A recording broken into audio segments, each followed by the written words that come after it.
good morning, good afternoon, good evening. You're listening to the Thai Expat Daily Show. I'm your host Kieran Mack and thanks for tuning in. Don't forget to like this video if you're watching us on YouTube and please do subscribe. We're also available on Apple Podcasts, Spotify, Amazon Music and a host of other podcast players. Now that that's all done, let's jump into today's show.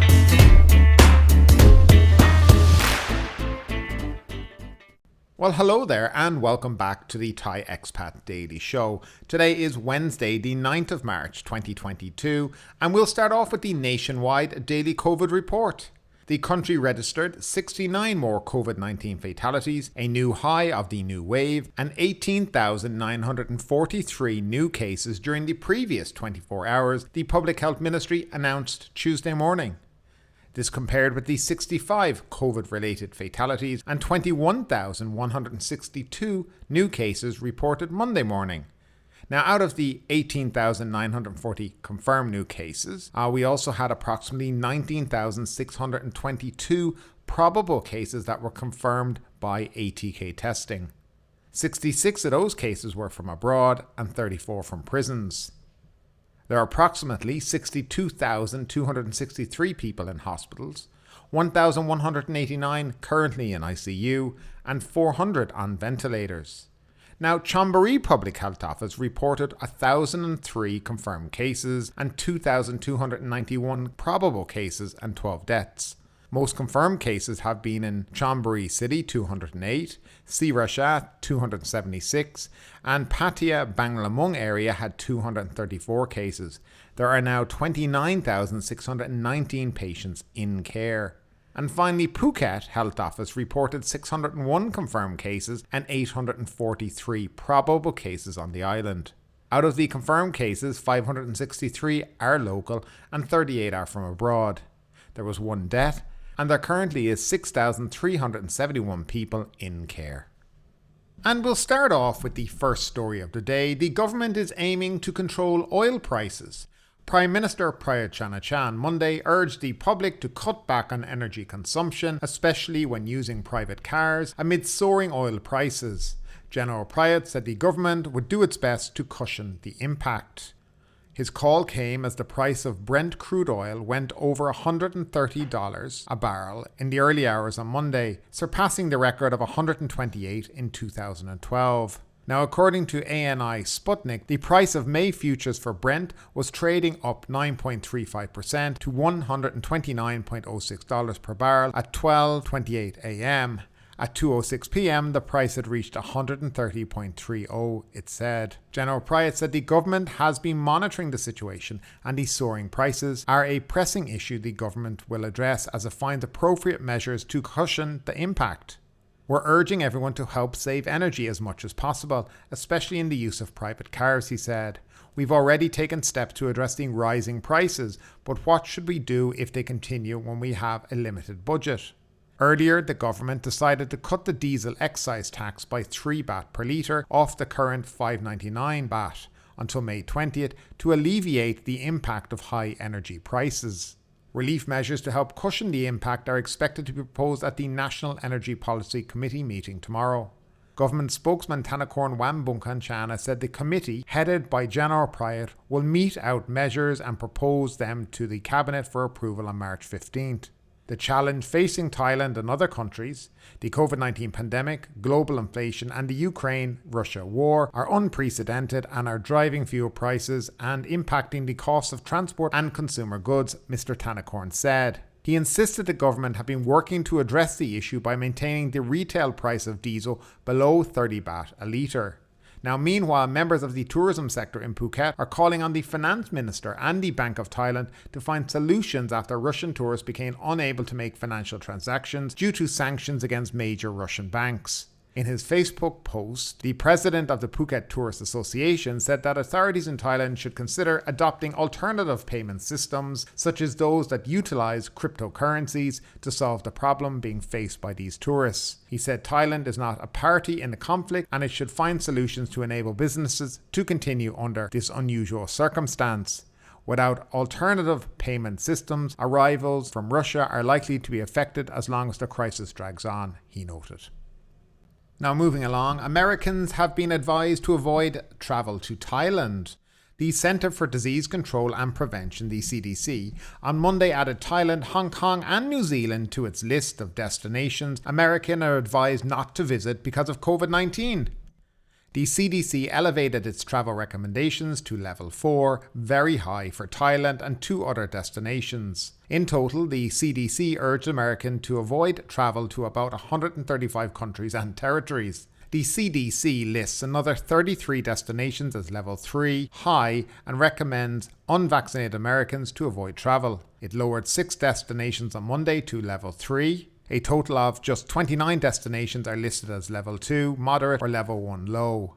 If you must travel to Thailand, make sure you are vaccinated and up to date with your COVID-19 vaccines before travel, it said, adding that even if you are up to date with your COVID-19 vaccines, you may still be at risk for getting and spreading COVID-19. The Thai Public Health Ministry reported 18,943 new COVID-19 cases on Tuesday. Hong Kong reported 25,150 new COVID-19 infections and 280 deaths on Monday as authorities struggle to contain a worsening COVID-19 outbreak which has torn through hundreds of nursing homes and hit many of the city's unvaccinated elderly. While Hong Kong was successful in controlling the virus in 2021, COVID-19 infections there have recently soared to a total of around 500,000. Most of the Chinese-ruled cities, more than 2,200 deaths, have been in the past 2 weeks. Hong Kong reported the most deaths globally per million people in the week of March 6, according to data publication Our World in Data.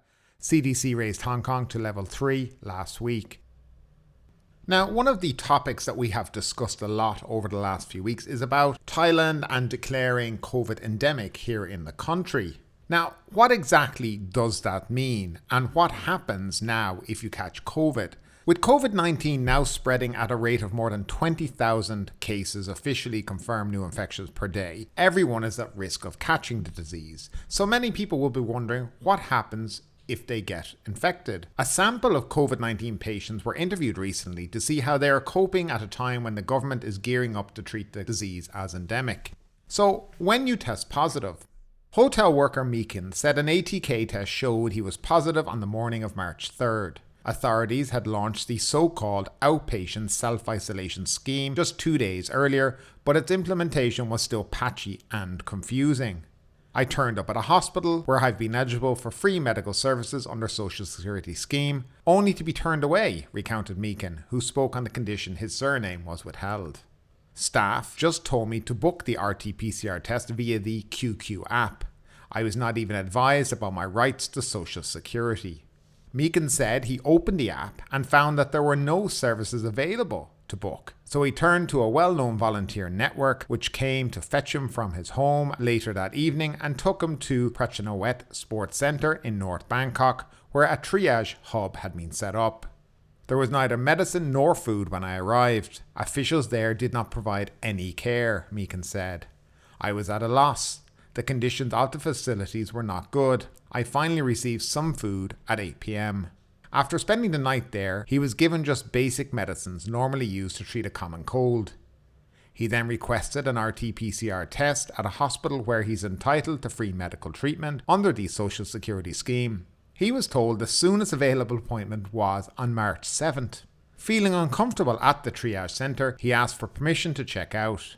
Officials allowed him to leave, but only if someone came to pick him up. Meekin has now rented a room to self-isolate from his family members and is praying that he will get proper treatment. If possible, I want to go to a hospital, he said.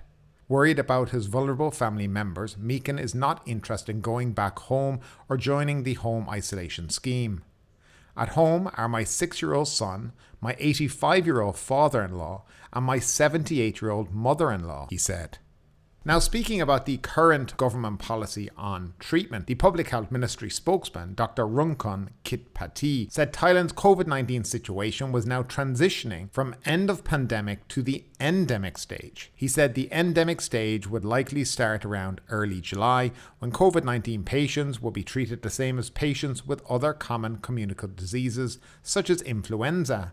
For now, those with minor or no symptoms will be treated as outpatients. Simply put, they must take care of themselves with medicines prescribed at home. Only those with severe symptoms or significant risk of developing serious conditions will be admitted to the hospital.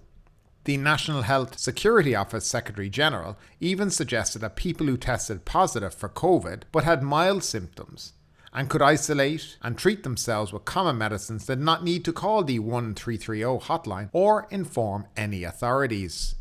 Now, after testing positive for COVID-19 via an ATK test on February 23rd, a factory worker named Sawalak had no worries about going into home isolation as she lives alone. Also, she thought her choice of home isolation would help reduce the government COVID-19 expenses. What I didn't know was that I could be left on my own, the 44-year-old said.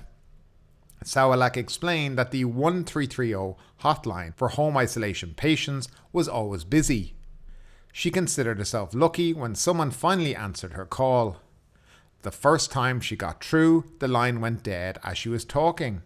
The second time, she managed to get advice about registering herself on the NHSO website and contacting the NHSO via the Line application. Sawalak was initially told it might take the NHSO 6 hours to respond. After 6 hours had passed, she contacted them via Line and received a chat box reply saying that delays were possible when there was so many patients. She tried calling the NHSO hotline again, but suffered the same difficulties getting through. A few days ago, the NHSO said its hotline had been flooded with 70,000 calls per day, making it impossible to answer all inquiries. So after discovering I had caught the new coronavirus, I spent the next 5 days alone. No one sent me medicine or food. It was different from what I'd heard in news reports, Sawalak said of her experience. If you're ill, all alone, and not sure about your own health condition, you will feel intense stress like me. On February 28, she made the decision to rush to the hospital. However, the doctor there refused to give her favipiravir, explaining that the anti-COVID pills were not available for people in home isolation. I don't think this makes sense.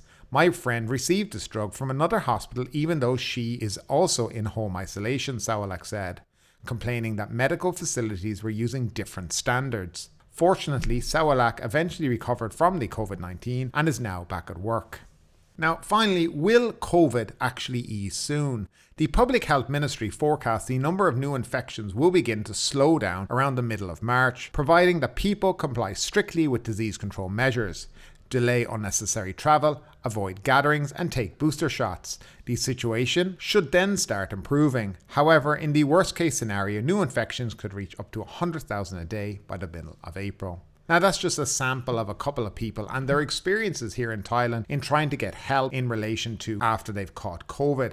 And as you can see, things just aren't working out quite as the government have told us all that they are. I mean, a few days ago, they were patting themselves on the back and issuing these beautiful surveys where they just were praising how wonderful of a job that they have done. But the general people on the ground are not finding that experience as good as they talk about.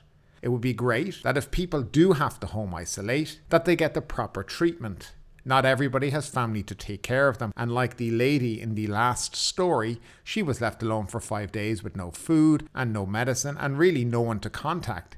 And that is not appropriate, especially when you're forcing people to do the right thing by self-isolating at home. If Thailand plan to have endemic status by the end of July, then they need to get things right now. They need to start educating people on what it means to be endemic and moving forward with reducing all restrictions in the country, along with all travel restrictions entering the country. The days of masks after July should be over, because at the end of the day, that's what endemic means. If you look around the world right now, many countries are just getting rid of all their restrictions. There are no travel restrictions to many countries anymore. And I hope Thailand is focusing on getting there in the next few months. But I'd love to know what you think about the situations that the people interviewed faced. In your own country, what was the standard of care like if you contracted COVID-19? Were people well looked after, or were they left to kind of go by themselves and take care of themselves? I'd love to know your comments, as always, down below in the comment section. And next up, thousands who signed up for Thailand Pass received scam email. Thousands of people, both Thais and foreigners, who signed up for the country's Thailand Pass program received a fraudulent phishing email asking for personal details. The emails, which were sent out over the past several days, asked the recipient for their details, including their full name, their date of birth, and their last 4 digits of their passport. Authorities are advising those who received the email to not respond to the queries and to delete and block the address. The Prime Minister's Office and the Ministry of Foreign Affairs, which run the Thailand Pass program, have said previously that security was the utmost importance and that previous personal data leaks linked to the program had been fixed. Calls to the government spokesman on Tuesday were not immediately returned. The Prime Minister's Office said they were unaware of the incident and would investigate. The Ministry of Foreign Affairs did not immediately return calls regarding the incident. Now, this has been happening quite a lot, and now Richard Barrow on Twitter has been basically the guy who has been putting out the information about this happening because he's received information from other people. And the government just don't seem to be taking it very, very seriously. People's data is being leaked and being used against them in a very malicious way. Now, one of the issues that I have spotted and I've heard about is this system where the hoteliers have to approve your hotel stay through the Thailand Pass. I think it's called the Thailand Pass and Swap system or something, the TPHS or something, I don't know, something like this system. And when they open up this system, a hotelier, for whatever bookings are in their hotel, can see all the person's personal data, passport number, email address, booking numbers, all kinds of stuff. Now, I'm not saying this is where the leak came from, but I am saying that that's not very secure, especially in a hotel environment where pretty much anybody might have access to a computer or to some kind of login station where the people are approving this. Many hotels at the moment don't have proper reservations departments. The front office staff are doing a lot of the work, and this may be how some of these email addresses are getting out there. There may also be a hack of that entire system, because if a hotel, for example, has a password to get into it, there must be master passwords to be able to get into the entire system to see the overall bookings within this system. And I'm pretty sure that's possibly where these email addresses may have come from. What I found here in Thailand a lot, there was always a lot of people who have administration rights to accounts, and it is not used correctly. Passwords and email addresses in this country are flung around like they mean nothing to anyone. Just think about people like expats who go to immigration and have to bring over an inch of paperwork with everything from your passport to where you live to personal bank records, and they take it, and where does it go? What happens to it? Nobody ever knows. Is it securely stored? We just don't know. And the manner in which over the last year we've seen with the vaccination website that was hacked last year, and now the Thailand Pass website, which was hacked again. Now, the simplest way to solve this whole issue is to scrap the Thailand Pass, get rid of it, and let's get back to normal travel. But if you're going to have the Thailand Pass, then you have a duty of care on the people who are using that pass to know that their information is being kept secure. And clearly, after a few days, the Prime Minister's Office didn't know what's happening. The Ministry of Foreign Affairs have no comment. These guys are the people who are handling your personal data, and they don't care. They don't keep themselves abreast of what's going on. They seem to be also using some kind of Mickey Mouse web developers and people, doing database security and other things like that. It's becoming increasingly worrying how many hacks of the Thailand Pass website have gone on over the last few months, and the lack of response from the government in dealing with it too. It would make you think twice about using a government website here in this country, and also it may be putting people off actually applying for the Thailand Pass and coming to Thailand. And speeding along, Thai Air Force F16 jet crashes while on training flight, pilot safely ejects. A Royal Thai Air Force F16 fighter jet crashed while on a training flight in the northeastern province of Chaiyaphum this afternoon, but the pilot managed to eject safely, according to spokesperson for the Royal Thai Air Force, Air Vice Marshal Prapas Soranchaidi. He said that a rescue team was immediately sent to the crash site in Chatara district after the 103rd Air Wing Command had been alerted of the incident. He said that the pilot had been assisted by villagers in the area and the rescue team when it arrived. He also urged villagers not to get close to the plane wreckage for safety reasons. The RTAF spokesman said a team of inspectors have been sent to the crash site to collect evidence, and a committee will be set up to investigate the cause. Last December, one F-5 fighter jet of the 211th Air Wing crashed while on a weapons training exercise in Chaibadan district of Lopburi. It is believed that the crash was caused by a bird strike, later identified as open-billed stork. And finally, the Phuket News Daily Report. Cancel flights leave Russians stranded in Phuket. The Russian consulate in Phuket is providing assistance to Russian nationals stranded on the island unable to fly home. Phuket plants seeds for cannabis cash crops. Dr. Yongyat Tamawut, Director General of the Department of Thai Traditional Medicines, was in Phuket today to promote the development of medical marijuana as a key industry to help the country's economy back onto the road to recovery. Police to oppose bail in Jimmy Sandhu case. Thai police will ask a Canadian court to deny bail for a Canadian national who is suspected of being involved in the murder of an Indian gangster in Phuket last month, says the Central Intelligence Bureau. And finally, woman hit by a car on Phuket's main road. A 55-year-old Myanmar national sustained heavy injuries when she was hit by a vehicle on Tep Kasatri Road on Koh Khao last night. But ultimately, with this story or anything else that stood out to you today, I'd love to know your thoughts in the comments down below. Because yes, this is a news show, but it's also a conversation. Now keep that conversation going. Make sure you like this video, subscribe to the channel, share the video, and do all the good stuff that does help that YouTube algorithm. But ultimately, my name is Kieran Mack. You've been listening to the Thai Expat Daily Show, and we will see you next time.